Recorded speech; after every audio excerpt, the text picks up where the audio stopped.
Chhatrapati संभाजीनगरमध्ये EVM मशीनमध्ये बिघाड झाला। पिसादेव येथील मतदान केंद्रावर ईव्हीएम मशीनमध्ये बिघाड झालाय। मतदान प्रक्रियेला सुरुवात होताच तांत्रिक बिघाड झाल्याचं कळतंय।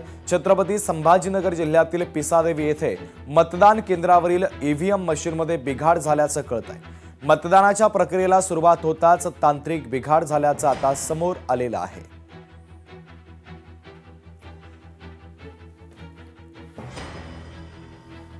सचिन बडे आमचे प्रतिनिधी थेट जोडले जातात या बातमीच्या संदर्भातले अधिकचे अपडेट देण्यासाठी। सचिन, आपण पाहतोय मतदानाला सुरुवात झाली आणि छत्रपती संभाजीनगरच्या पिसादेवीमधील एका मतदान केंद्रावर ईव्हीएम मशीनमध्ये बिघाड झाल्याचं कळतंय। अधिकचे अपडेट नेमके काय आहे? मतदान प्रक्रियेला सुरुवात झालेली आहे, मात्र काही ठिकाणी तांत्रिक बिघाड जो आहे तो पाहायला मिळतोय।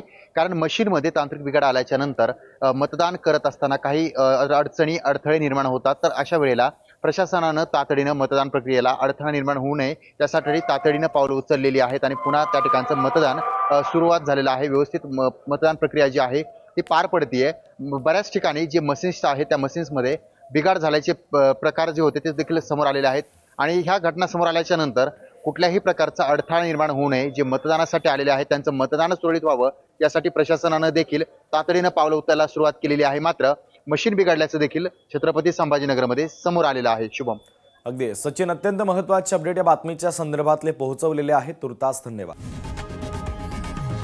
लोकशाही मराठी ऐका, पहा, जागरूक रहा।